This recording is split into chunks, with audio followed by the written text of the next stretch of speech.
Man lazimal istighfar, siapa yang banyak beristighfar, Allah berikan 4. Ja'alallahu lahu min kulli dhiqin makhraja, segala kesempitannya dilapangkan Allah, sempit hatinya dilapangkan Allah, sempit dadanya dilapangkan Allah. Wali wa min kulli hammin faraja, segala kesusahannya diberikan Allah kemudahan, susah rezekinya, susah hidupnya, susah pikirannya, susah urusannya dimudahkan Allah. Wa razaqahu min haitsu la yahtasib, diberi Allah rezeki dari jalan yang tidak disangka-sangka, yang tidak diduga-duga datang rezeki itu. Siapa yang menjanjikan? Nabi Muhammad SAW. Nabi bicara dari mana? Wa ma yantiqu 'anil hawa in huwa illa wahyun yuha. Dia bicara bukan mengikuti hawa nafsunya, melainkan dari wahyu yang dibawa oleh Jibril dari Allah Subhanahu wa taala.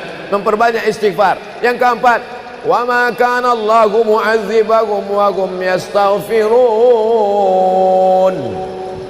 Allah tidak akan menurunkan azab wa hum yastaghfirun selama mereka mampu beristighfar. Oleh sebab itu, kenapa tsunami tidak datang? Kenapa gunung tidak meletus? Kenapa air yang dari laut tidak naik ke darat? Kenapa tidak terjadi gempa bumi? Masih ada di Sidrap yang beristighfar. Masih ada orang yang bangun malam salat sunat taubat menjelang subuh. Wabil ashari yastaghfirun, menjelang azan subuh, di waktu sahur dia memperbanyak istighfar. Sependek-pendeknya astaghfirullah, agak panjang astaghfirullahalazim, lebih panjang astaghfirullahalazim alladzi la ilaha illa huwal hayyul qayyum wa atubu ilaih. Yang lebih afdal sayyidul istighfar, Allahumma anta rabbi la ilaha illa anta khalaqtani wa ana 'abduka wa ana 'ala 'ahdika wa wa'dika mastata'tu a'udzu bika min syarri ma sana'tu abu'u laka bi ni'matika 'alayya wa abu'u bi dhanbi faghfirli fa innahu la yaghfiru dzunuba illa anta. Dibaca dia setelah subuh, dijaga Allah sampai zuhur. Dibaca setelah zuhur, dipelihara sampai asar. Dibaca selepas asar, dijaga sampai maghrib. Dibaca sehabis maghrib, dijaga sampai isya. Dibaca habis isya, dijaga sampai subuh. Allahumma anta rabbi la ilaha illa anta khalaqtani wa ana 'abduka, aku hambamu, wa ana 'ala ahdika, aku dalam perjanjian denganmu, wa wa'dika, aku dalam MOU denganmu, mastata'tu, sesuai kemampuanmu. Abu ulaka bi ni'matika alayya, aku datang menghadapmu dengan nikmatmu, nikmat mata, nikmat telinga, nikmat otak, nikmat hati, nikmat buah pinggang, nikmat kaki, nikmat tangan. Wa abu bi dzambi, tapi justru aku datang membawa dosa. Aku datang membawa nikmat, tapi justru aku datang membawa dosa. Dosa telinga, dosa mata, dosa lidah, dosa hati. Mestinya aku datang membawa nikmat, datang membawa pahala. Wa abu bi dzambi, tapi justru aku datang membawa dosa. Tapi aku yakin dan percaya, fa innahu la yaghfiru dzunuba illa anta, tak ada yang bisa mengampunkan segala dosa kecuali engkau. Di musim pandemi yang selama ini selesai sholat hanya 3 kali saja. Assalamualaikum warahmatullah, assalamualaikum warahmatullah, astaghfirullahaladzim, astaghfirullahaladzim, astaghfirullahaladzim. Diperbanyak istighfar. Wallahi, kata Nabi Muhammad SAW, Nabi bersumpah, wallahi demi Allah, inilah astaghfiru ila rabbi wa atubu ilaih, aku beristighfar kepada Allah, aku bertaubat kepada Allah mi'ata marrah, 100 kali sehari semalam. Jadi kita pun bisa beristighfar 100 kali sehari semalam. Kalau kita hitung jari kita ini sendinya ada 20, 1, 2, 3, 4, 5, 6, 7, 8, 9, 10, 11, 12, 13, 14, 15, 16, 17, 18, 19, 20. 20 sendi.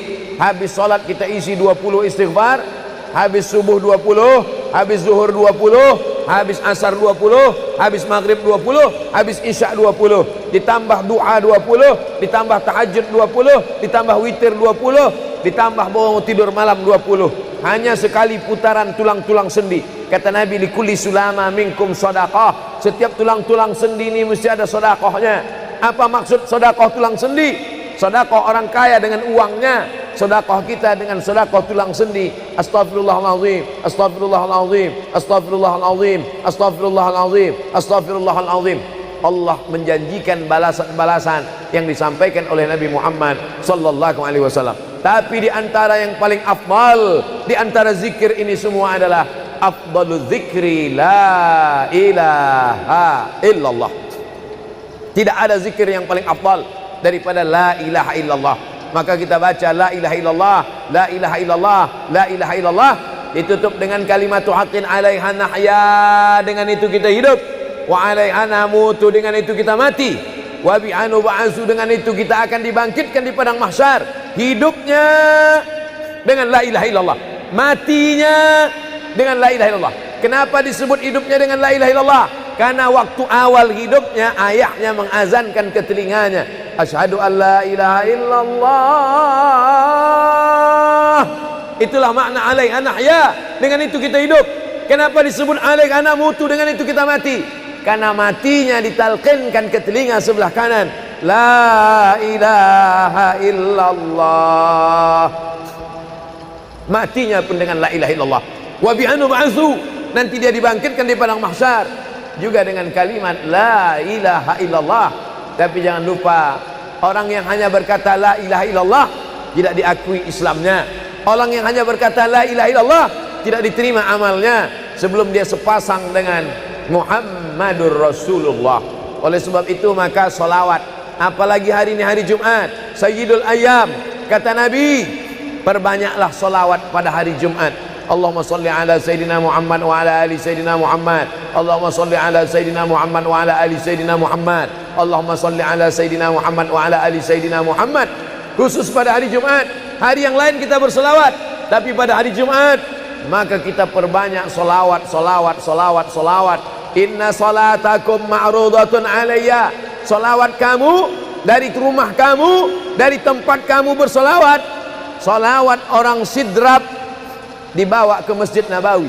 Salawat orang sidrap dibawa ke makam Nabi.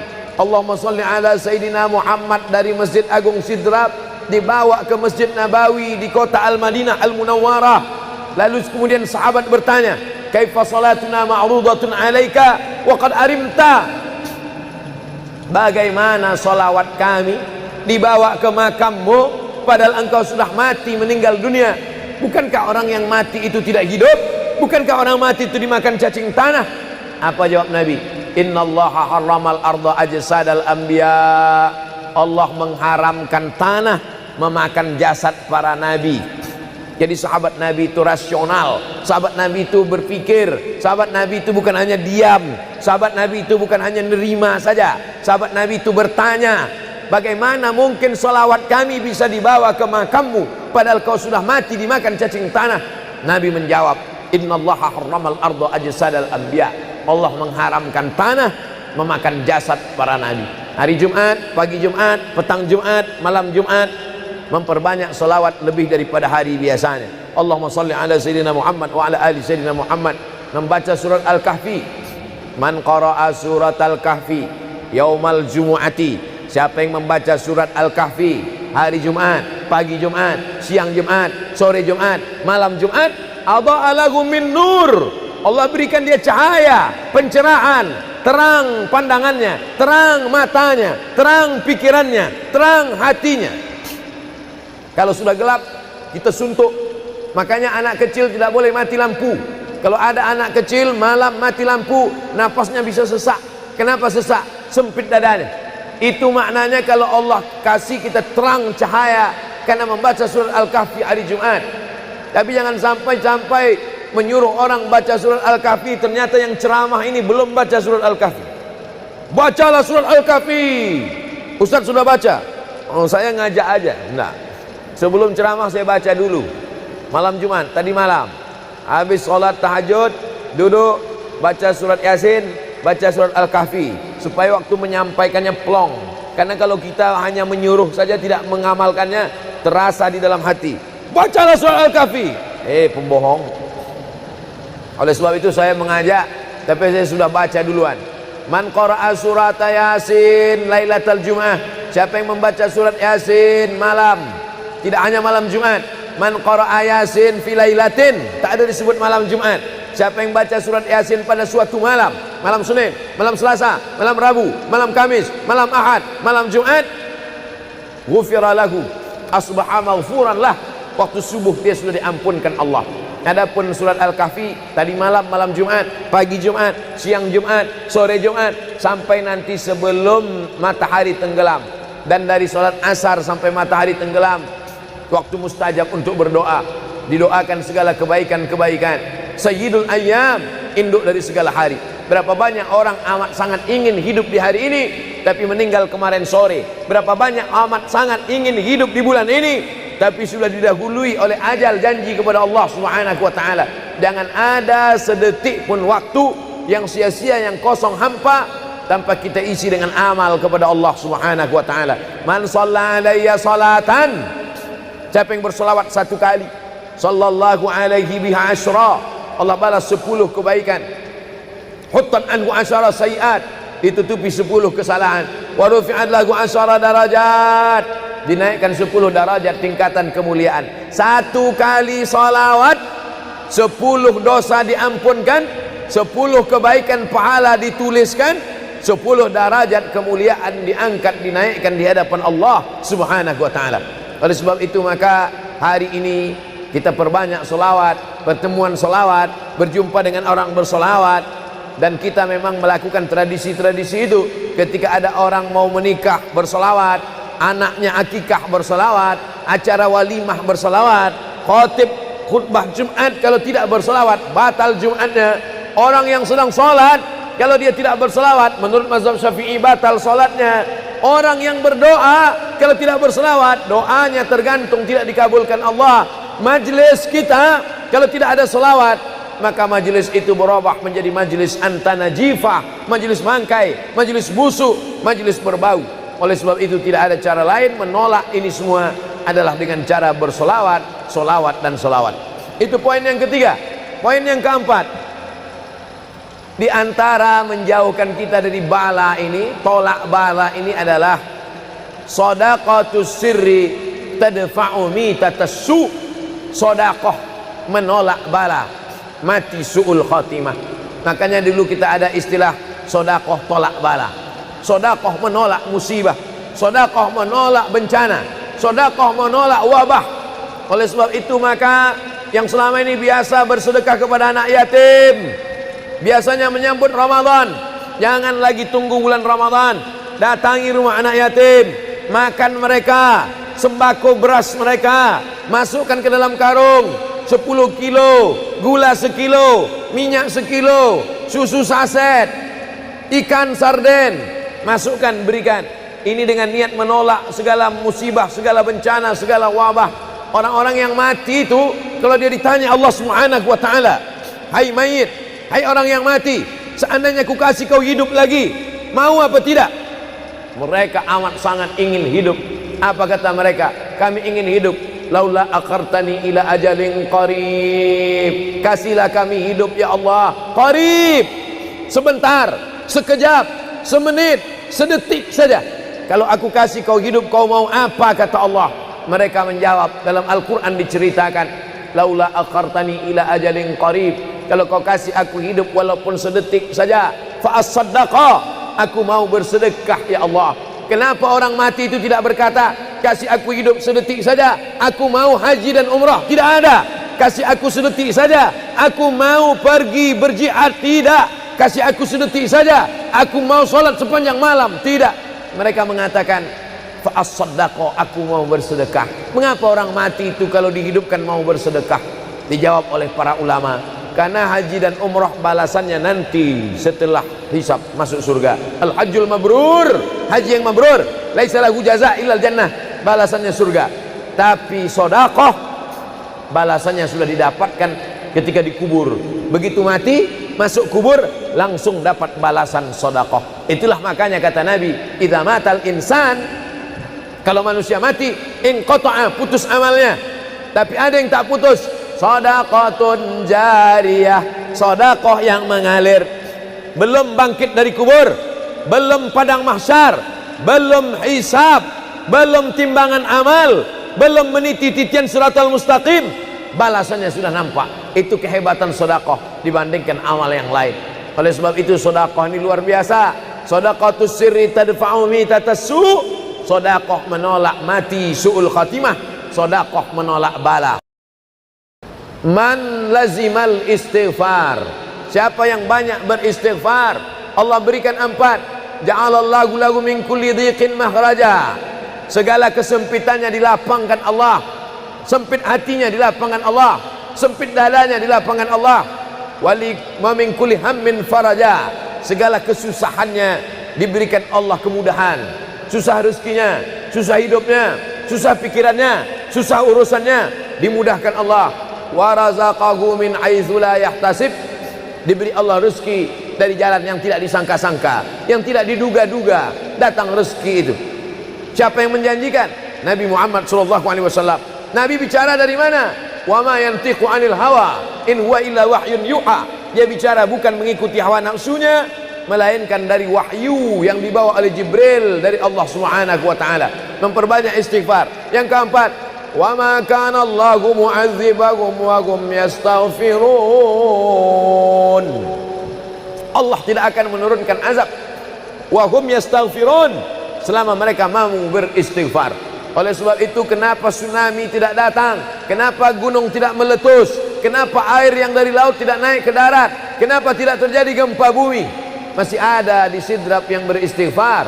Masih ada orang yang bangun malam salat sunat taubat menjelang subuh. Wabil ashari hum yastaghfirun, menjelang azan subuh, di waktu sahur dia memperbanyak istighfar. Sependek-pendeknya astaghfirullah, agak panjang astaghfirullahalazim, lebih panjang astaghfirullahalazim alladzi la ilaha illa huwal hayyul qayyum wa atubu ilaih. Yang lebih afdal sayyidul istighfar, Allahumma anta rabbi la ilaha illa anta khalaqtani wa ana 'abduka wa ana 'ala 'ahdika wa wa'dika mastata'tu a'udzu bika min syarri ma sana'tu abu'u laka bi ni'matika 'alayya wa abu'u bi dhanbi faghfirli fa innahu la yaghfiru dzunuba illa anta. Dibaca dia setelah subuh, dijaga Allah sampai zuhur. Dibaca setelah zuhur, dipelihara sampai asar. Dibaca selepas asar, dijaga sampai maghrib. Dibaca sehabis maghrib, dijaga sampai isya. Dibaca habis isya, dijaga sampai subuh. Allahumma anta rabbi la ilaha illa anta khalaqtani wa ana 'abduka, aku hambamu, wa ana 'ala ahdika, aku dalam perjanjian denganmu, wa wa'dika, aku dalam MOU denganmu, mastata'tu, sesuai kemampuanmu. Abu ulaka bi ni'matika alayya, aku datang menghadapmu dengan nikmatmu, nikmat mata, nikmat telinga, nikmat otak, nikmat hati, nikmat buah pinggang, nikmat kaki, nikmat tangan. Wa abu bi dzambi, tapi justru aku datang membawa dosa. Aku datang membawa nikmat, tapi justru aku datang membawa dosa. Dosa telinga, dosa mata, dosa lidah, dosa hati. Mestinya aku datang membawa nikmat, datang membawa pahala. Wa abu bi dzambi, tapi justru aku datang membawa dosa. Tapi aku yakin dan percaya, fa innahu la yaghfiru dzunuba illa anta, tak ada yang bisa mengampunkan segala dosa kecuali engkau. Di musim pandemi yang selama ini selesai sholat hanya 3 kali saja. Assalamualaikum warahmatullahi, Assalamualaikum warahmatullahi, Astaghfirullahaladzim, Astaghfirullahaladzim, Astaghfirullahaladzim. Diperbanyak istighfar. Wallahi, kata Nabi Muhammad SAW, Nabi bersumpah, wallahi demi Allah, inilah astaghfiru ila rabbi wa atubu ilaih, aku beristighfar kepada Allah, aku bertaubat kepada Allah mi'ata marrah, 100 kali sehari semalam. Jadi kita pun bisa beristighfar 100 kali sehari semalam. Kalau kita hitung jari kita ini sendinya ada 20, 1, 2, 3, 4, 5, 6, 7, 8, 9, 10, 11, 12, 13, 14, 15, 16, 17, 18, 19, 20. 20 sendi. Habis sholat kita isi 20 istighfar, habis subuh 20, habis zuhur 20, habis asar 20, habis maghrib 20, habis isya 20, ditambah doa 20, ditambah tahajud 20, ditambah witir 20, ditambah bangun tidur malam 20. Hanya sekali putaran tulang-tulang sendi. Kata Nabi, likulli sulama minkum sedekah, setiap tulang-tulang sendi ini mesti ada sedekahnya. Apa maksud sedekah tulang sendi? Sedekah orang kaya dengan uangnya, sedekah kita dengan sedekah tulang sendi. Astaghfirullahalazim, astaghfirullahalazim, astaghfirullahalazim, astaghfirullahalazim, astaghfirullahalazim. Allah menjanjikan balasan-balasan yang disampaikan oleh Nabi Muhammad sallallahu alaihi wasallam. Tapi di antara yang paling afdal di antara zikir ini semua adalah afdalu dzikri la ilaha illallah. Tidak ada zikir yang paling afdal daripada la ilaha illallah. Maka kita baca la ilaha illallah, la ilaha illallah, la ilaha illallah, ditutup dengan kalimatu haqqin 'alaiha nahya, dengan itu kita hidup, wa 'alaiha namutu, dengan itu kita mati, wa bi'anu ba'su, dengan itu kita akan dibangkitkan di padang mahsyar. Hidupnya dengan la ilaha illallah, matinya dengan la ilaha illallah. Kenapa disebut hidupnya dengan la ilaha illallah? Karena waktu awal hidupnya ayahnya mengazankan ke telinganya, asyhadu an la ilaha illallah. Itulah makna alaiha nahya, dengan itu kita hidup. Kenapa disebut alaiha namutu, dengan itu kita mati? Karena matinya ditalqinkan ke telinga sebelah kanan, la ilaha illallah.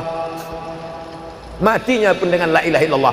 Wa bi'anu ba'su, nanti dia dibangkitkan di padang mahsyar juga dengan kalimat la ilaha illallah. Tapi jangan lupa, orang yang hanya berkata la ilaha illallah tidak diakui Islamnya. Orang yang hanya berkata la ilaha illallah tidak diterima amalnya sebelum dia sepasang dengan Muhammadur Rasulullah. Oleh sebab itu maka solawat, apalagi hari ini hari Jumat, Sayyidul Ayyam, kata Nabi, perbanyaklah solawat pada hari Jumat. Allahumma salli ala Sayyidina Muhammad wa ala ali Sayyidina Muhammad. Allahumma salli ala Sayyidina Muhammad wa ala ali Sayyidina Muhammad. Allahumma salli ala Sayyidina Muhammad wa ala ali Sayyidina Muhammad. Khusus pada hari Jumat. Hari yang lain kita berselawat, tapi pada hari Jumat maka kita perbanyak solawat, solawat, solawat, solawat. Inna salatakum ma'rudatun alayya. Solawat kamu dari rumah kamu, dari tempat kamu bersolawat. Solawat orang sidrap dibawa ke Masjid Nabawi. Salawat orang sidrap dibawa ke makam Nabi. Allahumma salli ala Sayyidina Muhammad dari Masjid Agung Sidrap dibawa ke Masjid Nabawi di kota Al-Madinah Al-Munawwarah. Lalu kemudian sahabat bertanya, kaifa salatuna ma'rudatun alaika wa qad arimta?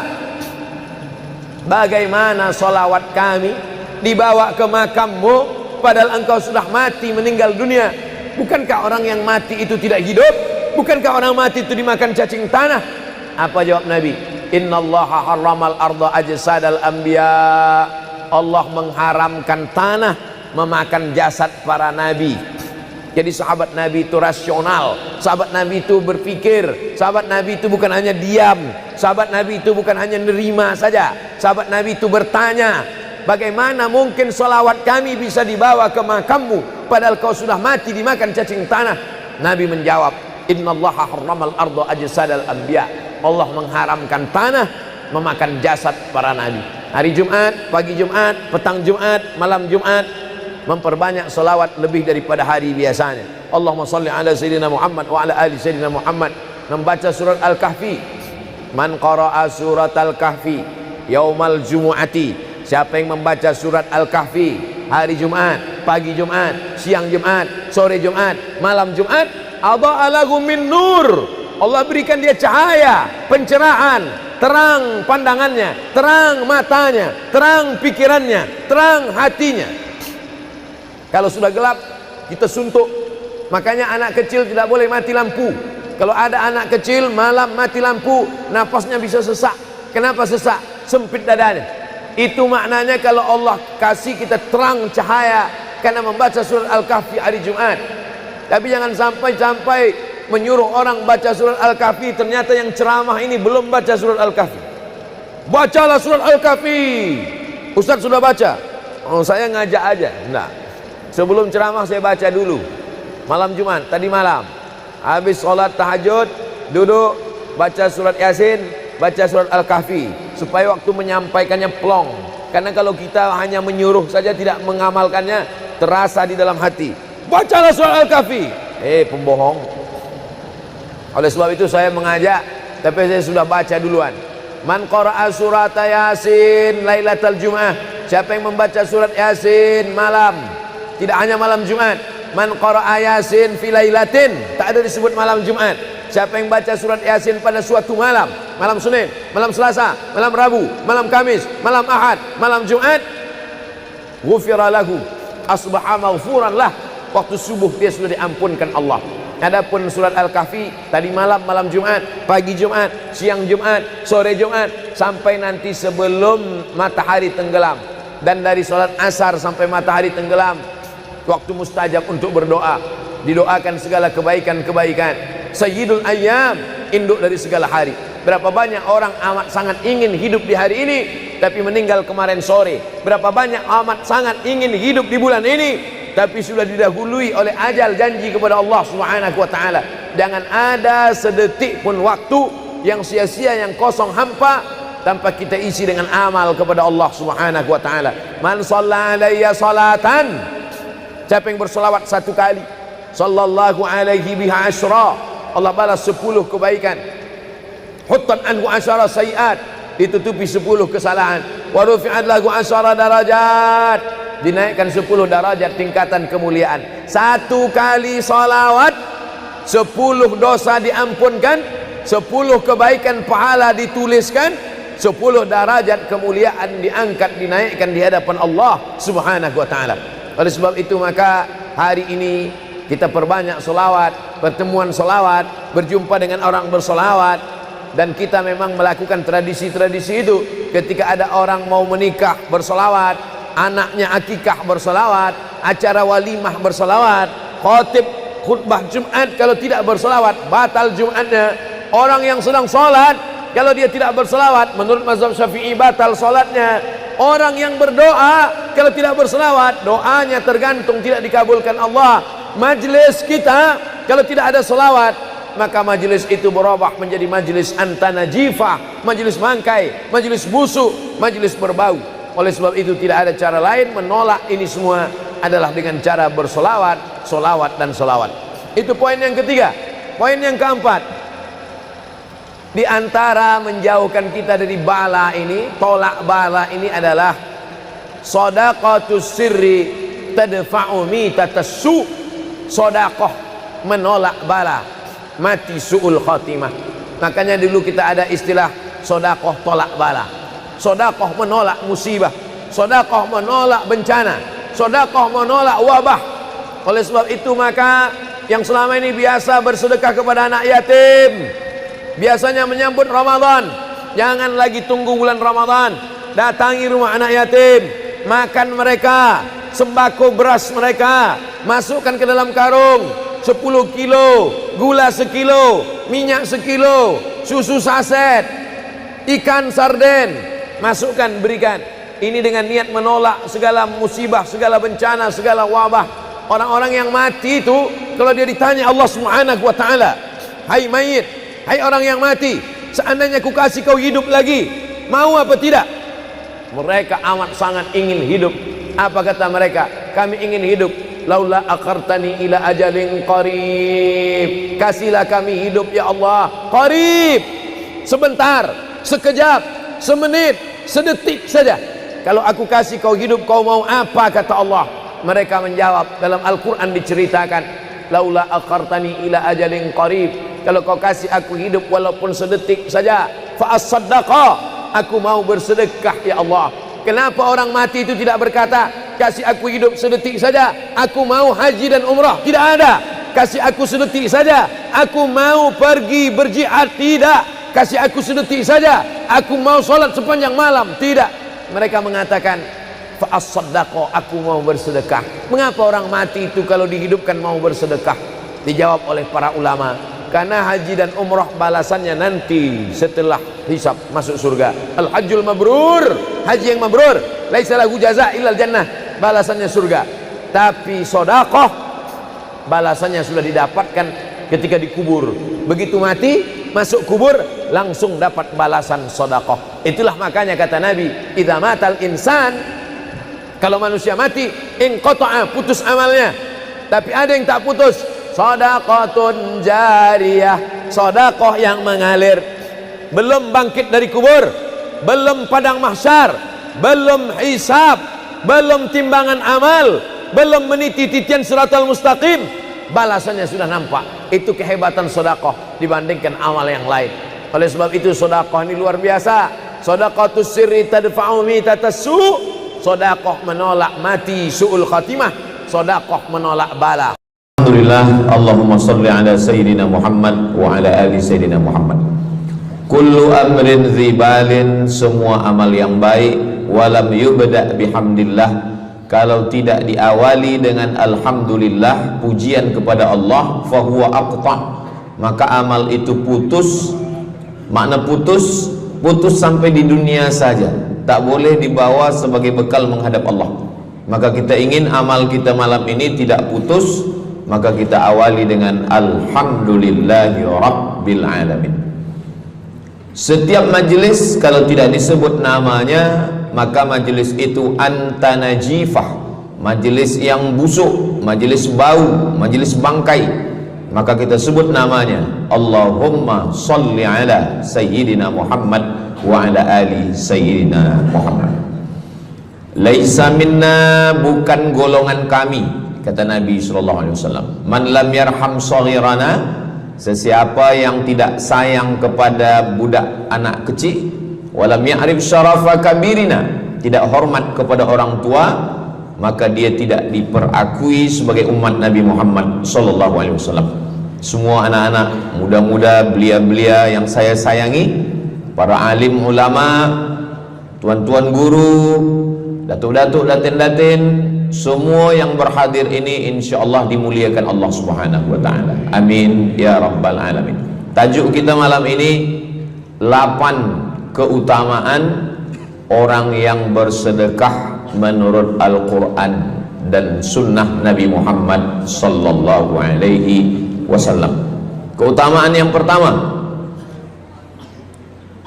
kalau orang mati itu ditanya, apakah kamu mau hidup lagi?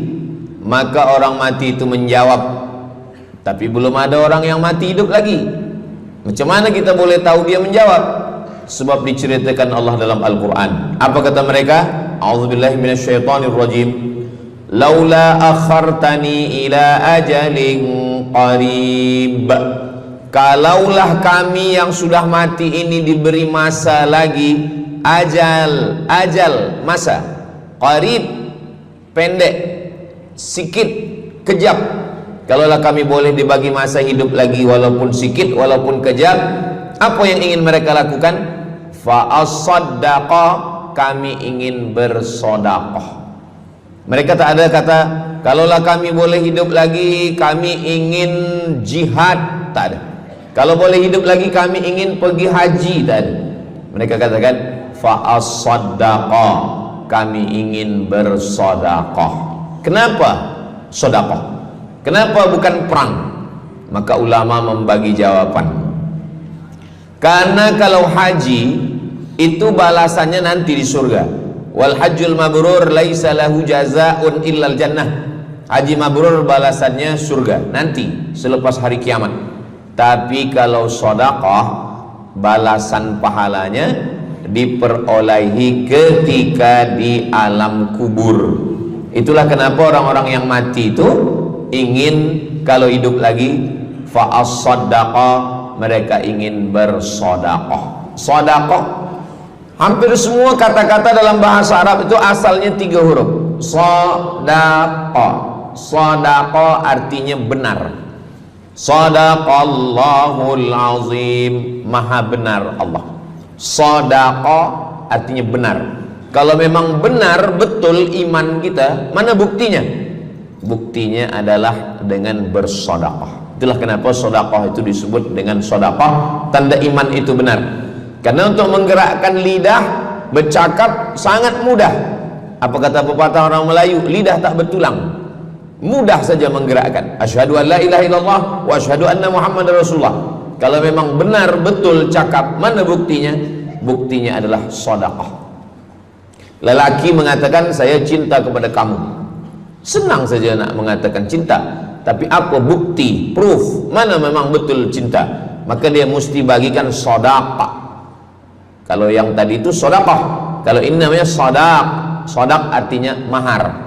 Mahar pernikahan lelaki dengan perempuan, aku nikahkan engkau dengan anak saya dengan memberikan cincin emas dan gelang rantai tunai. Itulah dia sadaq, tanda bukti cinta dia kepada seorang perempuan. Sadaqah, benar.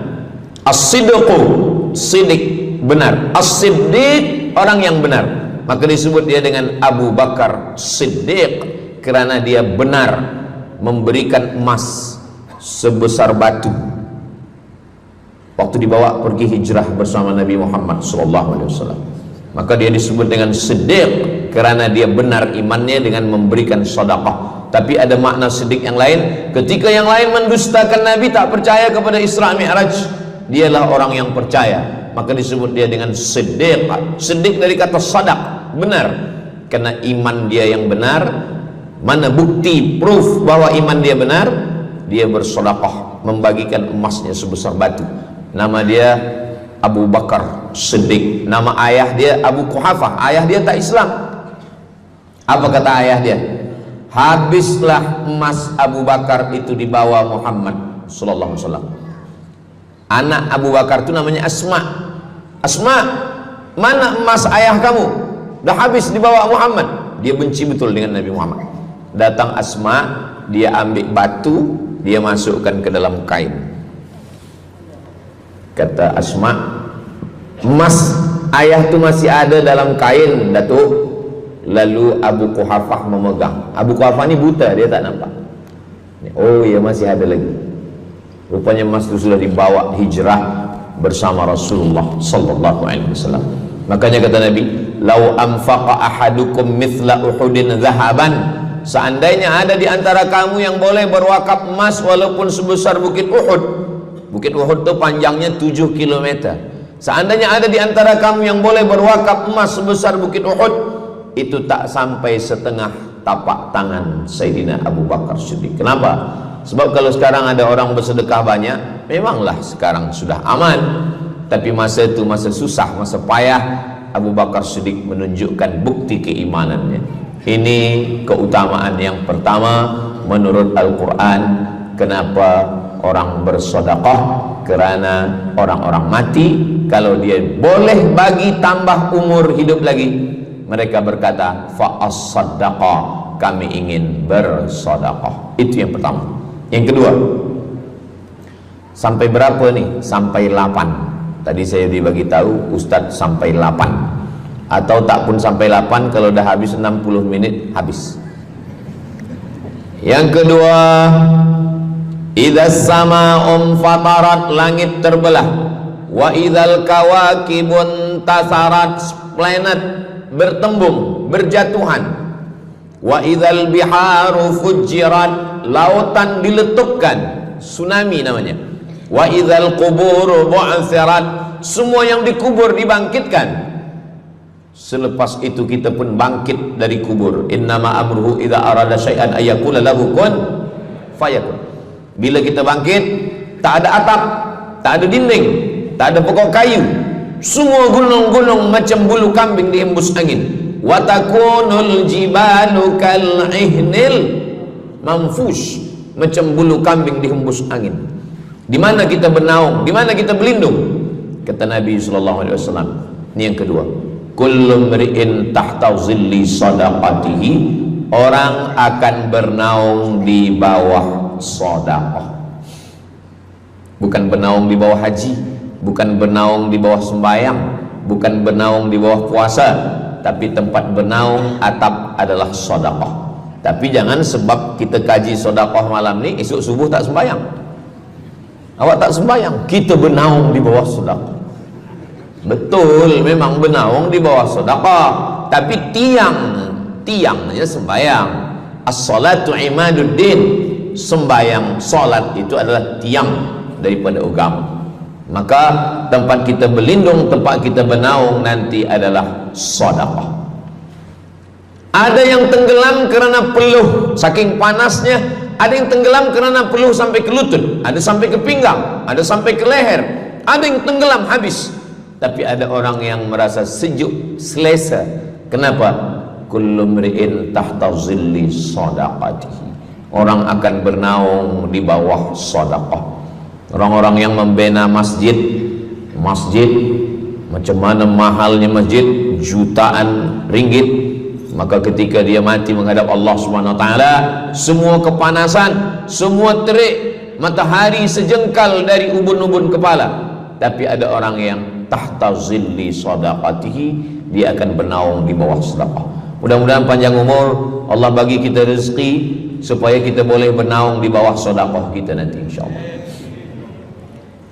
Kita masa siang 12 jam, malam 12 jam, tapi di akhirat nanti 50 alfasanah, 50.000 tahun, belum tentu lagi diputuskan di pengadilan Allah Subhanahu wa taala.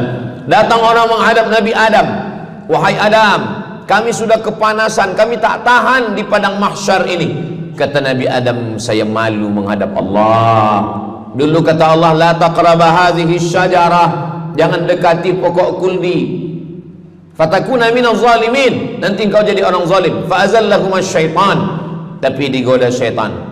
Lalu kemudian Nabi Adam bertaubat. Doa yang paling tua doa Nabi Adam, Rabbana zalamna anfusana wa illam taghfir lana wa tarhamna lanakunanna minal khasirin. Datang mereka menghadap kepada Nabi Nuh. Cepatlah Nabi Nuh menghadap kepada Allah supaya diputuskan mahkamah ini. Kata Nabi Nuh, saya malu menghadap Allah. Anak saya Kan'an, masa saya panggil, ya bunayya, wahai anak saya Kan'an, irkam ma'ana, ayo mari naik ke atas perahu sampan ayah. Apa kata Kan'an? Sa'awi ila jabali ya'simuni minal ma, saya naik sampan, saya naik ke atas bukit, saya akan selamat. Rupa-rupanya hujan 40 hari 40 malam, tenggelam. Kita belum lagi 40 hari 40 malam, baru 2 hari buaya dah naik ke jalan. Macam mana 40 hari 40 malam? Maka saat itu, saat anaknya Kan'an akan tenggelam, apa kata Nabi Nuh? Ya Rabbi, ya Allah, inna bani min ahli, itu anakku ya Allah. Allah marah. Apa kata Allah? Innahu laisa min ahlik, dia bukan anakmu. Innahu amalun ghairu salih, karena amal dia tak baik. Nabi Nuh malu menghadap Allah. Datang mereka kepada Nabi Musa alaihissalam. Kata Nabi Musa, saya pun malu menghadap Allah kerana perbuatan Bani Israel, umat saya jahat. Mereka datang menghadap Nabi Isa. Kata Nabi Isa, saya malu menghadap Allah kerana mereka menyembah saya selepas saya meninggalkan mereka. Pada akhirnya mereka datang menghadap Sayyidina wa Maulana wa Syafi'ina Muhammad sallallahu alaihi wasallam. Hanya Nabi Muhammad lah yang berani menghadap Allah. Sebab apa? Sebab dia umatnya.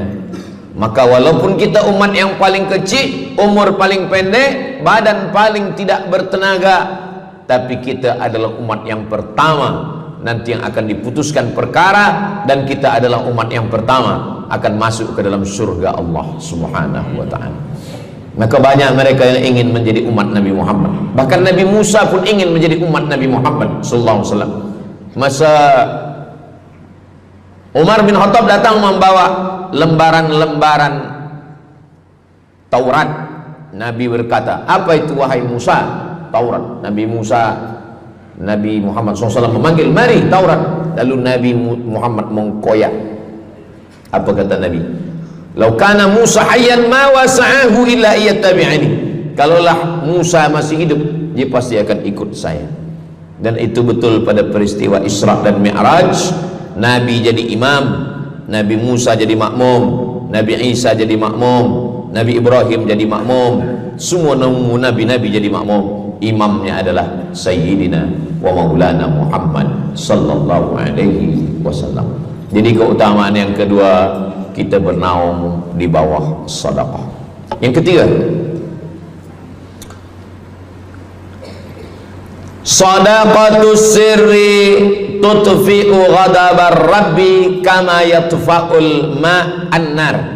Sedekah memadamkan api neraka seperti air yang memadamkan api. Kita kalau nampak api, mudah-mudahan kita selamat daripada terbakar, amin. Lalu kemudian datang api, kita padamkan dengan air. Lalu kemudian macam mana memadamkan api neraka? Air sebanyak apa yang boleh memadamkan?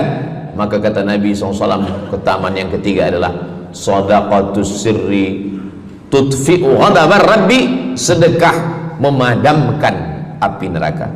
Jadi kalau kita dulu banyak silap, banyak salah, banyak dosa.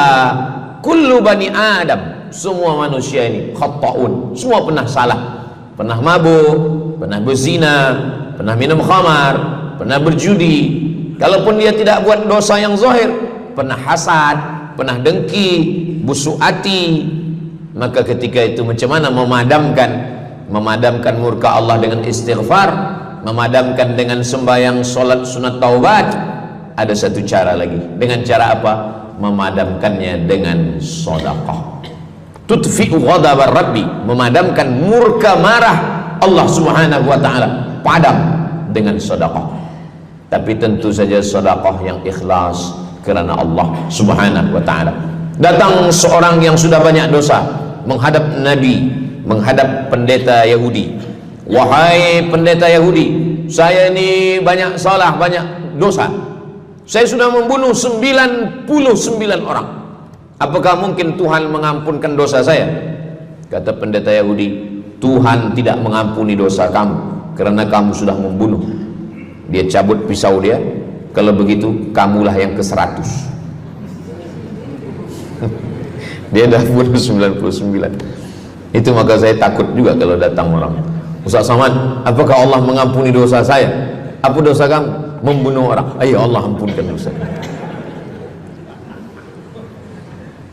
Faqtulu anfusakum, bunuhlah diri kamu. Surat Al-Baqarah. Bunuhlah diri kamu. Fataba alaikum, Allah menerima taubat kamu dengan membunuh diri. Sebab Bani Israel minta ampun kepada Allah bukan dengan istighfar, minta ampun kepada Allah bukan dengan sembahyang taubat. Bani Israel kalau dia minta ampun kepada Allah dulu zaman Nabi Musa, dia ambil pedang, dia ambil parang panjang, dia cari orang yang sama-sama berdosa. Saya ada dosa, saya cari tuan-tuan yang ada dosa. Tuan ada dosa? Ada. Kita nak bertaubat? Ya, ayo kita. Nanti kita sama-sama cincang. Nanti tuan cincang saya cincang tuan. Kita sama-sama mati, baru Allah ampunkan dosa. Faqtulu anfusakum, bunuhlah diri kamu. Fataba alaikum, Allah menerima taubat kamu.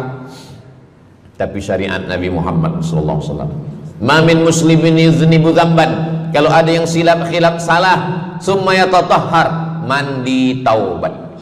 Apalagi kita di Bandar Seri Begawan, bila tadi pesawat terbang nak landing turun, nampak cantik laut keliling. Jadi siapa nak mandi taubat, pergi ke laut. Kalau sampai ke tengah laut, bukan cuma dosa hilang, orangnya hilang sekali. Aku mandi taubat, saya mandi taubat. Selepas mandi taubat, tak boleh mandi taubat, wudu. Tak boleh wudu, tayamum. Selepas itu sembahyang sunat taubat, usolli sunnatat taubat raka'ataini lillahi ta'ala. Dosanya perlu sebut, jangan sebut. Ada seorang lelaki, maaf, nafsu dia tinggi. Lalu di jalan dia nampak perempuan. Selepas itu maaf, dia cium. Selepas itu dia datang ke Nabi, dia mengadu, ya Rasulullah, tadi saya melakukan begini. Tegak Umar bin Khattab, Allah sudah tutupi, kenapa kamu bukakan di hadapan orang ramai? Allah mengampuni manusia kecuali al-mujahirun. Al-mujahirun menampakkan dosanya dan bangga dengan dosanya. Ini orang akhir zaman ini sekarang banyak mujahirun. Dia mabuk, dia live streaming. Hai guys, dah mabuk ke malam ni? Ini al-mujahirun. Maka ulil amri mesti ambil hukum. Tapi orang yang pernah berdosa, pernah silap, pernah salah, jangan cerita lagi, tutup. Suami-suami kalau bertobat kepada Allah, mengadu kepada Allah, cukup. Jangan cerita ke istri. Allah menerima, istri tak terima. Jadi taubat cukup kepada Allah Subhanahu wa taala, mengadu dah. Bangkit tahajud malam minta kepada Allah. Jangan suara kuat-kuat. Cukup. Sebab tidak semua kejujuran boleh diterima orang lain. Tak semua perempuan boleh menerima kejujuran. Sakit hati dia. Allah Subhanahu wa taala Maha Pengampun. Selepas itu kemudian wa asbi'is sayyi'atal hasanata, dosa-dosa silap khilaf masa lalu bagaimana menutupinya? Hasanata, perbuatan baik. sembahyang baik, sholat baik, tapi ada yang paling baik. Apa dia? Shadaqatus sirri, memperbanyak sedekah, sedekah, sedekah, memadamkan murka Allah seperti api dipadamkan oleh air. Marah itu adalah kobaran dari api neraka. Bila kita sedang marah, itu adalah api neraka lahab. Lahab itu artinya berkobar. Lahab pakai ba, lahab. Sebab saya pernah juga lalu di satu jalan, ada rumah makan, restoran Abu Lahab, pakai P, lahab, mungkin lahab, makan lahab. Allah Subhanahu wa taala memadamkan murkanya. Inna rahmati sabaqat ghadabi, rahmatku lebih cepat daripada murkaku. Memang Allah marah, tapi ketika dia berbagi kepada orang lain, dia tutupi dosanya di masa yang lalu. Syarat taubat 3. Yang pertama, an-nadamu fil qalbi, menyesal dalam hati. Yang kedua, al-iqraru bil lisani, nyatakan dengan lisan, astaghfirullahalazim. Yang ketiga, al-itmaru alla ya'uda ilaihi abadan, tekad saya tidak akan buat lagi sampai mati. Namanya taubat nasuha. Nasuha, 3 huruf. Nasoha artinya menyaring madu.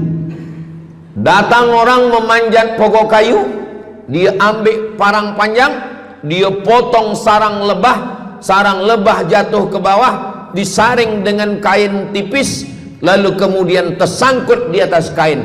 Lilinnya tersangkut, lebahnya tersangkut, anak lebah tersangkut, rantingnya tersangkut, dahannya tersangkut, maka keluarlah madu. Itu bahasa Arabnya namanya nasuha. Apa makna nasuha? Menyaring dosa-dosa sehingga yang tinggal hanya amal soleh, yang sampah-sampah tersangkut. Sekarang susah nak minum madu yang asli, banyak palsu. Macam mana Ustaz, saya ni suka spesial minum madu, apa tanda madu ni asli? Bawa pulang ke rumah, kalau istri marah itu asli.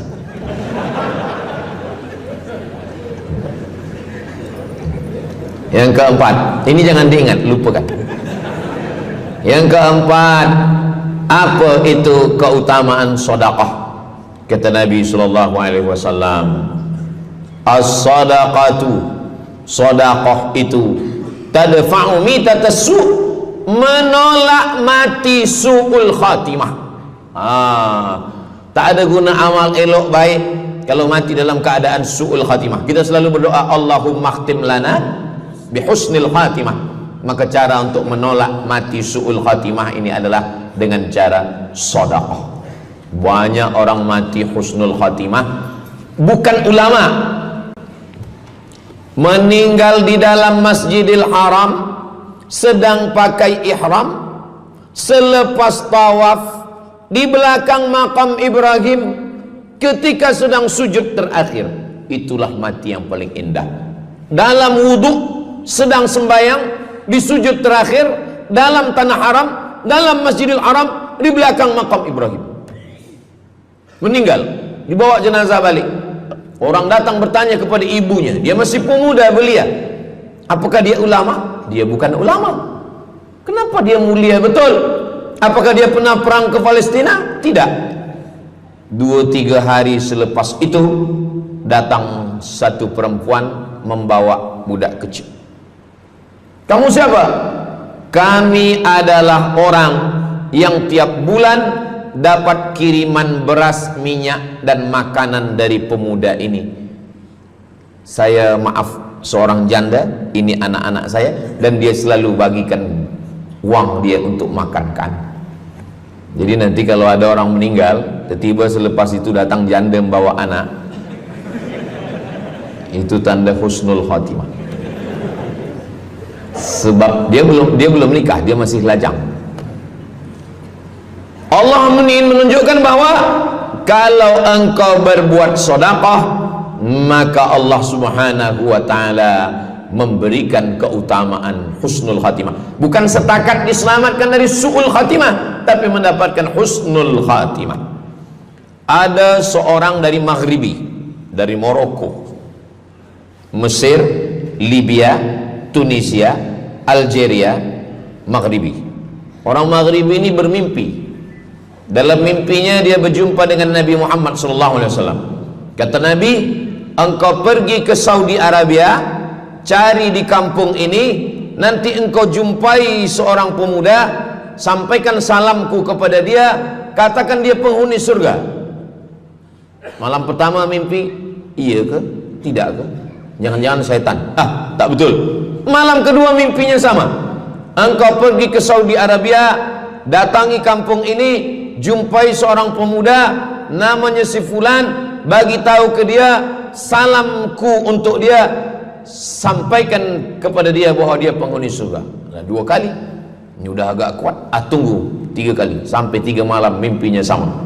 Akhirnya orang Maghrib ini terbang dari Casablanca sampai ke Jeddah. Dari Jeddah dia cari kampung yang disebut dalam mimpi. Sampai itu dia cari pemuda. Adakah di kampung ini seorang pemuda namanya si fulan? Betul. Dia tengok, biasa saja. Bukan ulama, bukan macam Musa Abdul Somad. Tak mungkin mimpi salah 3 kali betul-betul. Lalu disampaikan kepada dia, fulan, saya 3 malam bermimpi Rasul SAW menyampaikan salam kepada engkau. Assalamualaikum. Kata Nabi, engkau adalah penghuni surga. Dia pun terkejut. Saya bukan ulama, saya orang biasa. Apa amal kamu? Sembahyang saya biasa saja, puasa sunat saya biasa saja. Hanya saja saya tak pernah menyimpan hasad dendam, dan saya selalu membagikan uang kepada fakir miskin, anak yatim dan du'afa. Selepas mendapatkan itu dia pun menangis, dia pun bersedih karena dia merasa dia tak layak dicintai, karena dia merasa banyak silap, banyak salah. Rupanya rahmat Allah itu turun bukan kepada orang yang alim tapi sombong, bukan kepada orang yang kaya tapi takbur, tapi kepada orang yang hatinya hancur berkeping karena takut kepada Allah Subhanahu wa ta'ala. Selepas itu dia pun meninggal dalam keadaan husnul khatimah setelah mendapatkan janji dari Rasulullah sallallahu alaihi wasallam. Apa maknanya?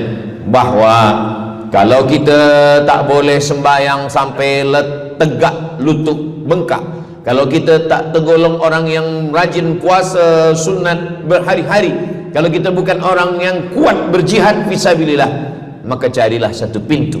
Pintu itu bernama babus sedekah. Karena banyak yang sudah melaluinya dan mereka dimuliakan Allah, diselamatkan daripada su'ul khatimah. Yang ke berapa? Kelima. Saya sebetulnya ingat, saya nak cuba aja. Kalau jamaah masih ingat, itu maknanya mereka masih konsen lagi, masih sedar. Kalau dah terserah Ustaz lah nama berapa, kami pun dah nak balik ke dalam.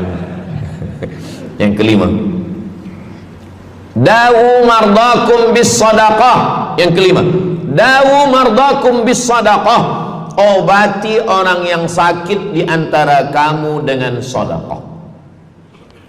Datang seorang lelaki yang lututnya bernanah menemui Imam Abdurrahman ibnu Mahdi. Wahai Imam Abdurrahman bin Mahdi, lutut saya ni bernanah tak sihat-sihat. Kata Imam Abdurrahman bin Mahdi, saya ingat satu hadis Rasulullah, dawu mardakum bis sadaqah. Cuba engkau cari kampung yang di kampung itu tak ada air, kamu buat perigi. Perigi, di kampung saya namanya perigi. Lalu dia pun pergi ke kampung yang tak ada air, dia galikan perigi.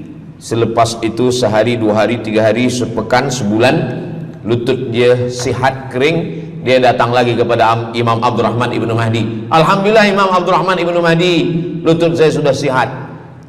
Apa hubungan lutut dengan sedekah? Rupanya setiap orang yang mengambil air untuk minum, untuk berwudu, untuk mandi, untuk memasak, selepas itu mereka berdoa, ya Allah, berikanlah kebaikan kepada orang yang sudah membagikan air ini. Ad-du'a silahul mu'min, doa senjatanya orang beriman. Kisah ini ada dalam kitab Sa'ah wa Sa'ah, Ajaib wa Taraif. Semua ada saatnya. Beberapa kisah-kisah yang ajaib diceritakan oleh Syekh Abu Amr Al-Misri dalam judul buku Sa'ah wa Sa'ah Gharaib wa Taraib. Sudah diterjemahkan ke dalam bahasa Melayu, judulnya Semua Ada Saatnya. Nama penerjemahnya Abdul Somad. Boleh dicari di google.com. Semua ada saat. Lalu kemudian saya sampaikan hadis ini di masjid. Dawu mardakum bis sadaqah. Obatilah orang yang sakit di antara kamu dengan sedekah. Selepas itu saya turun dari masjid, saya pergi ke kereta, di parking, datang seorang jamaah. Memang yang Ustaz sampaikan tadi betul. Kata saya, memang betul. Takkan saya sampaikan tak betul? Apa maksud awak? Betul. Istri saya kena sakit kista sebesar duit di dalam, maaf, rahim dia. Kata doktor, ini mesti diambil, kalau tidak dia makin besar makin besar. Tapi kalau diambil, dicabut, operate, nanti akan, maaf cakap, tercabut rahim sekali. Dan kalau rahim tercabut, maka nanti tidak boleh mengandung. Mendengar itu istrinya menangis, suaminya tersenyum. Yang senyum budak kecil pula. Lalu kemudian rupanya istri dia tahu tentang hadis Nabi, dawu mardakum bis sadaqah, obatilah orang yang sakit dengan bersedekah. Maka dia pun bersedekah, bersedekah, bersedekah, bersedekah. Selepas itu mereka pergi lagi medical check up ke hospital. Sampai di hospital dicek USG, rupanya kista itu makin kecil, kecil, kecil, kecil dan hilang. Doktor tu pula bertanya balik, awak makan apa? Saya makan nasi, kata dia. Minum apa? Minum teh tarik. Saya amalkan hadis Nabi Muhammad SAW, dawu mardakum bis sadaqah. Kata doktor, awak tak perlu operate dan ini tidak perlu dibelah, dan rahim awak masih boleh mengandung. Istrinya tersenyum, lakinya pula menangis. Begitulah Allah Subhanahu wa taala. Syekh Abu Amr Al-Misri bercerita tentang seorang perempuan di Saudi Arabia. Dia pergi ke Amerika. Kata doktor di Amerika, kamu sudah balik ke rumah, makan kenyang, tidur lelap. Nanti kalau puan-tuan pergi hospital, lalu dokter bercakap, balik ke rumah, makan kenyang, tidur lelap, itu maknanya malaikat maut dah dekat, tak ada obat. Maka dia pun balik ke Saudi Arabia, dia ambil harta dia, dia sedekah, dia sedekah, dia sedekah, dia sisa dia bagikan baki sikit untuk ahli waris. Selepas itu last kali dia pergi lagi ke Amerika, last medical check up. Apa kata doktor di Amerika? Kami sudah cek, kamu sihat wal afiat. Banyak sekali orang-orang yang diberikan Allah Subhanahu wa taala keutamaan dengan sedekah, mukjizat bahwa Nabi SAW sudah meninggal dunia, tapi mukjizatnya masih ada sampai akhir zaman ini. Di antaranya adalah dawu mardakum bis sadaqah, obatilah orang yang sakit di antara kamu dengan bersedekah. Yang ketujuh, yatsba'ul mayyita salasun, yang mengiringi mayat orang mati ke liang lahat ada tiga. Yang pertama mal, bahasa Arabnya mal, orang kita menyebut mall, harta. Yang mengiringi manusia ke liang lahat, yang pertama malu, harta.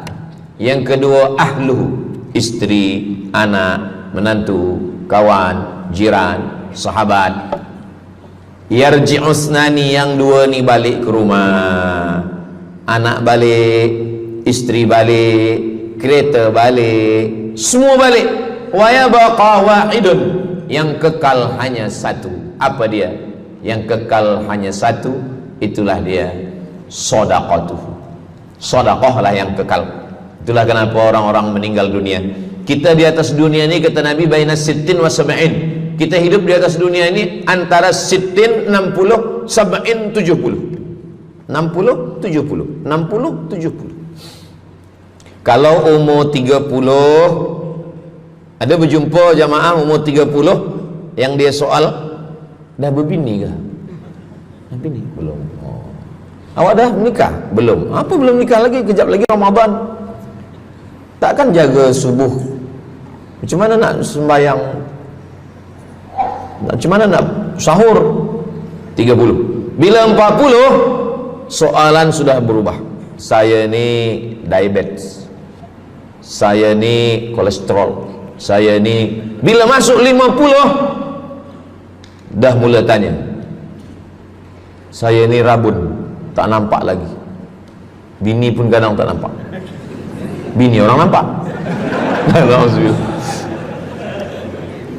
Bila 60, mendengar tazkirah Ustaz Somad, kunci satu, jangan tersinggung. Ada beberapa jamaah tersinggung, balik meninggal. Bukan kerana tersinggung, memang ajal dah sampai. Jadi Ustaz umur berapa? Saya lahir 18 hari bulan Mei 1977. Umur rasa 27. Umur ini bukan masalah angka, tapi masalah rasa. Semua yang hadir uban, semua yang hadir banyak uban, semua yang hadir malam ini muda. Mana muda lagi Ustaz? Kami dah tua. Ini bukan orang tua, ini orang tua yang terjebak di tubuh pemuda. Ini semua pemuda-pemuda. Siapapun yang sembahyang ke masjid, siapapun yang berjamaah, maka dia muda.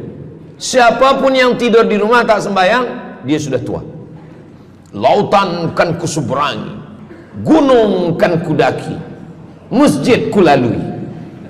Ini orang tua semua. Jadi tua dan muda itu bukan masalah usia, bukan masalah umur, tapi masalah perasaan kita. Saya kalau ditanya orang, umur Ustaz berapa? Qamariyah apa Syamsiah? Muharram Safar apa Januari Februari? Jadi masalah umur ini, insya Allah kita semua dibagi Allah kesihatan. Amin ya rabbal alamin. Yang sakit-sakit diangkat Allah penyakitnya. Amin. Jadi kata Nabi SAW, semuanya tinggal. Wa yabqa wahidun, yang tinggal hanya satu. Wa amaluhu, di antara amal adalah sedekah. Itu yang ketujuh. Nabi meninggal umur 63 tahun. Abu Bakar Siddiq 63 tahun. Imam Syafi'i lahir 150, meninggal 204. Imam Syafi'i lahir di Gaza, Palestina.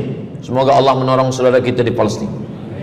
Imam Syafi'i lahir di Palestina, di Gaza 150 Hijrah. Meninggal di Fustat, Kahirah, Mesir 204. Imam Syafi'i umurnya hanya 54 tahun. 50, muda. Tapi Imam Syafi'i berada di alam barzah 204, sekarang sudah 1447, 1447 tahun. Apa maknanya? Berarti Imam Syafi'i di alam kubur sudah 1200 tahun. Soalan, lebih lama di atas tanah atau di dalam tanah? Lebih lama di alam barzah. Di alam rahim 9 bulan 10 hari. Di alam dunia 63 tahun. Kalau sampai di alam kubur menunggu hari kiamat. Imam Syafi'i sudah 1200 tahun. Tapi setiap detik, setiap menit, setiap jam, dari maghribi sampai ke Nusantara, semua orang menyebut nama Syafi'i, Syafi'i, Syafi'i, Syafi'i. Setiap kampung ada nama orang Syafi'i, setiap kawasan ada nama orang Syafi'i. Begitulah mulianya Imam Syafi'i. Kita, seandainya kita mati, berapa lama lagi kita di alam barzah? Dulu ada yang mengatakan kiamat 2012, rupanya tak jadi. Kan ada filmnya, kiamat 2012, Steven Spielberg. Tak jadi. Yas'alunaka 'anis sa'ati ayyana mursaha. Mereka bertanya kepadamu tentang hari kiamat. Qul, katakan, la ya'lamuha illa, yang tahu hanya Allah Subhanahu wa ta'ala. Pikirkan, kalau kita mati, apa yang akan mengalir? Rumah kita dijual anak kita, dibagi-bagi kepada ahli waris. Kereta kita dijual semuanya. Tapi orang yang membina masjid di Brunei Darussalam, masjid dah cantik-cantik, besar-besar, elok-elok. Tadi kami cerita tentang Muslim yang ada di Kamboja, yang ada di Vietnam, yang ada di Myanmar, kesusahan, kepayahan, yang ada di Palestin. Itu kalau kita tolong, mengalir sampai hari kiamat. Kita fikirkan apa yang akan mengalir selepas kita mati menghadap Allah Subhanahu wa ta'ala. Di antara yang pasti mengalir, anak belum tentu. Waktu kita hidup dia soleh, selepas kita mati dia stres. Na'udzubillah. Mudah-mudahan anak-anak kita semua anak-anak yang soleh-soleh. Tapi yang pasti adalah sedekah. Maka kita siapkan sedekah menolong agama Allah Subhanahu wa ta'ala. Yang ke-8, kata Nabi sallallahu alaihi wasallam, idza matal insan, hadisnya ada dalam Sahih Muslim. Idza matal insan, ada orang yang membaca hadis ini idza mata ibnu Adam. Idza mata ibnu Adam itu terjemah, bukan bunyi teks. Bunyi teksnya idza matal insan, kalau manusia mati, inqata'a, putus. Tapi banyak yang salah faham tentang hadis nih. Kamu malam ni tak ada buat kenduri orang mati, tak ada baca doa, tak ada baca yasin, tak ada baca tahlil. Idza matal ibnu Adam, kalau manusia sudah mati, putus. Jangan kirim-kirim doa lagi. Banyaklah soalan ke saya, Ustaz Abdul Somad, ya, macam mana kalau orang sudah mati tak ada anak, lalu siapa yang mendoakan dia? Kata saya, yang mendoakan dia saya. Allahumma ighfir lahu warhamhu wa'afihi wa'fu anhu. Siapa yang akan bacakan Al-Fatihah untuk dia? Saya akan bacakan Al-Fatihah. Saya tengok muka dia macam meragu, dia tak percaya Fatihah ini sampai. Siapa yang tak percaya Fatihah sampai, saya tak marah, sebab ni masalah yang gaib. Siapa yang tak percaya Yasin itu sampai, siapa yang tak percaya Fatihah itu sampai, saya tak marah. Bagi saja nama semua lengkap dengan bin. Nanti bila mati saya kirim. Bila tak sampai, cepat-cepat bagi tahu. Idza matal insan, kalau manusia mati, inqata'a amaluhu, yang putus tu amal dia, amal yang mati itu. Misal ini ada orang mati, namanya Abdul Somad. Ketika saya sebut nama lain tersinggung pula. Ada orang mati namanya Abdul Somad.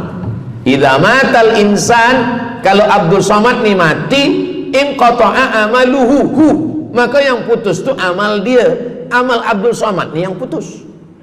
Amal orang Brunei untuk Abdul Somad putus atau tak putus? Tidak putus. Datang berita, mereka tengok di Instagram Abdul Somad, Ustadz Abdul Somad Official. Bagi yang belum follow, cepat follow. Dapat berita Ustadz Somad sudah meninggal. Orang Bandar Seri Begawan, semua orang Brunei mengirimkan Al-Fatihah, mereka sholat gaib. Sampai apa tak sampai? Sampai. Jadi makna yang putus itu apa maknanya? Amal dia putus, amal orang mati ini putus. Amal orang hidup kepada yang mati tak putus. Saya bilang sekali lagi, yang putus itu amal orang mati. Amal orang mati putus. Apa maksud amal orang mati putus? Kepada muslimin muslimat, sila datang ke masjid yang akan membagi tazkirah almarhum Abdul Somad. Itu mana? Putus. Mana boleh tazkirah lagi? Orang mati itu amalnya putus, tapi amal orang hidup untuk orang mati tidak putus. Kalau memang putus, kenapa ada amalnya yang tak putus?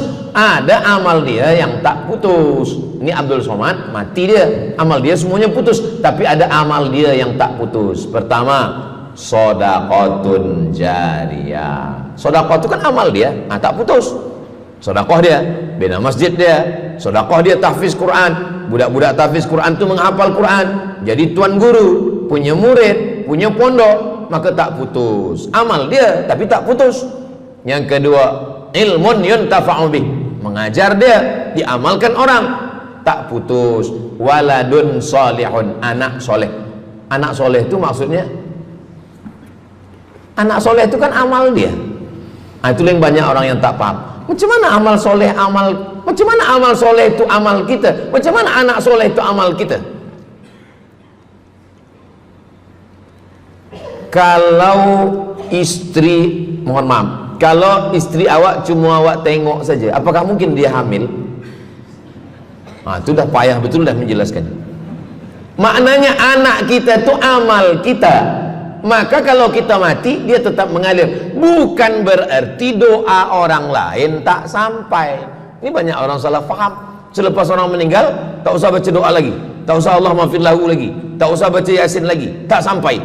Maksud putus itu amal orang mati itu putus. Kalaulah putus amal orang hidup kepada orang mati, tak ada salat jenazah. Nanti kalau ada orang mengatakan tak usah baca doa, kita udah putus semua, nanti bila dia mati jangan sembayangkan. Sebab sembayang jenazah itu kan amal orang hidup untuk orang mati. Allahu Akbar, Allahumma alhamd, Allahu Akbar, Al-Fatihah, Allahu Akbar, salawat, Allahu Akbar, Allahumma maghfir lahu warhamhu wa'afihi wa'fu anhu, Allahu Akbar, Allahumma la tahrimna ajrahu wa la taftina ba'dahu wa waghfir lana wa lahu wa li ikhwana alladhina sabaquna bil iman wa la taj'al fi qulubina ghillan lil ladzina amanu rabbana innaka ra'ufur rahim. Empat itu sampai, Al-Fatihah sampai, doa sampai, Al-Fatihah sampai, solawat sampai, doa takbir 3 sampai, doa takbir 4 pun sampai. Itu maknanya amal orang hidup sampai, tapi amal orang mati putus. Apakah orang mati itu tetap beramal? Orang mati tetap beramal, tapi katanya putus. Yang putus itu amal wajib. Sholat wajib, tak wajib lagi. Puasa wajib, tak wajib lagi. Adapun amal yang tak wajib, makanya kalau ada suami yang tak mau amal wajib, suruhlah dia mati. Mana dalil ustadz bahwa orang mati tetap beramal? Waktu Nabi Muhammad SAW Isra Mi'raj, Nabi Isra Mi'raj, Nabi tengok Nabi Musa sholat di dalam kuburnya, padahal Nabi Musa sudah meninggal. Itu menunjukkan orang meninggal pun beribadah, tapi ibadah dia tidak wajib lagi. Waktu sampai di Masjidil Aqsa, Nabi Ibrahim sholat, Nabi Musa sholat, Nabi-Nabi sholat, padahal mereka sudah meninggal dunia. Itu menunjukkan bahwa orang mati beribadah, tapi ibadahnya tidak wajib. Yang kita wajib ini hanya dari akil baligh sampai kita mati. Siapa yang wajib sembahyang? Akil baligh. Siapa yang wajib puasa? Akil baligh. Siapa yang wajib haji? Akil baligh mampu. Ada orang akil, ada orang baligh tapi tak akil. Umur 15 tahun, 20 tahun, 30 tahun, baligh, umurnya sampai, tapi tak akil, tak ada akal. Rufi'al qalam, kertas, pena. Pena dia terangkat, tak mencatat. Ada 3 orang yang penanya tak mencatat. Yang pertama, anis sobi hatta yahtalim, budak kecil sampai dia mimpi akil balik. Yang kedua, anin naim hatta yastayqiz, orang tidur sampai dia terjaga. Yang pertama, budak kecil sampai akil balik. Maka kalau nak nakal waktu kecil itulah. Menyesal saya Ustaz, waktu kecil dulu baik-baik. Yang kedua, anin naim hatta yastayqiz, orang tidur sampai dia jaga tidur. Makanya kalau nak buat dosa waktu tidur. Ada seorang suami tidur, selepas itu dia terjaga, dia katakan ke istri dia, Adinda, buah hati belayan jiwa, siang dan malam terbayang-bayang, makan tak kenyang, tidur tak lelap. Abang bermimpi malam tadi. Mimpi apa? Mimpi berbini lagi. Kata istri dia, engkau tidur lagi, mimpi lagi, ceraikan dia. Macam mana nak tidur lagi? Begitulah. Tapi perempuan ini tak ada di Brunei, di kampung saya. Sini baik-baik. Orang tidur dia tidak boleh dihukum, sebab mimpi kita tak boleh buat-buat. Anil naim hatta yastayqiz, orang tidur sampai dia jaga tidur. Anil majnun hatta yafiq, orang gila sampai sehat. Orang gila tak diambil hukum, tak wajib sembahyang, tak wajib puasa. Itu maka kadang isteri kalau ada lelaki tak sembahyang, abang ni gila ke? Kata, aku tergila-gila dengan kamu sayang. Jadi siapa yang wajib? Macam mana dengan orang yang pikun, hilang ingatan?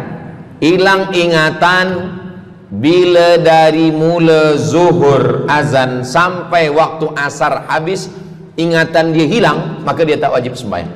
Tapi bila dia ingat sekejap, dia wajib lagi. Itu pula masalahnya Ustaz. Laki saya ni hilang ingatan waktu sembahyang je. Lepas tu ingat balik berakal. Kata orang kalau sudah tua kita mengalami namanya demensia. Manusia demensia, amnesia. Amnesia tak ingat apa-apa, semua lupa. Itu maka kita bila nak pergi ke mana-mana guna helmet, sebab bila kepala ni terantuk lupa. Ada kawan saya, dia hafaz Quran 30 juz, ceramah tazkirah ke mana-mana, bawa kereta jatuh. Kata dia banyak ayat-ayat yang hilang, maka aku kalau sembahyang ayat pendek-pendek. Kata saya, bang, di kampung saya dulu kalau ada radio yang dah tua yang rosak, itu biasa kita pukul mau elok balik. Cuba antukkan sekali lagi, kata saya. Kata dia, aku takut kalau aku antukkan Fatihah ni pula hilang. Maka Islam ini datang menjaga 5. Pertama, menjaga akal. Tak boleh minum khamar, tak boleh guna khamar, narkotik. Menjaga diri, tak boleh bunuh diri. Menjaga kehormatan, tak boleh menghina orang. Menjaga agama, tak boleh membawa aliran sesat, ateis, tak percaya, kekafiran. Menjaga harta, tak boleh ada mencuri, tak boleh ada dusta, tak boleh ada akad bohong, tak boleh ada tipu, tak boleh ada gharar, tak boleh ada zulm, tak boleh ada ghish. Man ghasyana falaysa minna, siapa yang menipu kami maka dia bukan golongan kami. Jadi berdasarkan 8 keutamaan ini, kalau ingat 8-8-nya alhamdulillah. Tak ingat 8, ingat 7, ingat 6, ingat 5, ingat 4, ingat 3, ingat 2, ingat 1. Satu pun tak ingat, innalillah. Tapi insyaAllah kita boleh ingat semua. Sebab apa? Sebab tazkirah malam ini direkodkan. Nanti boleh ditonton ulang di channel Ustaz Abdul Somad Official. Jangan lupa subscribe, like, share, and comment.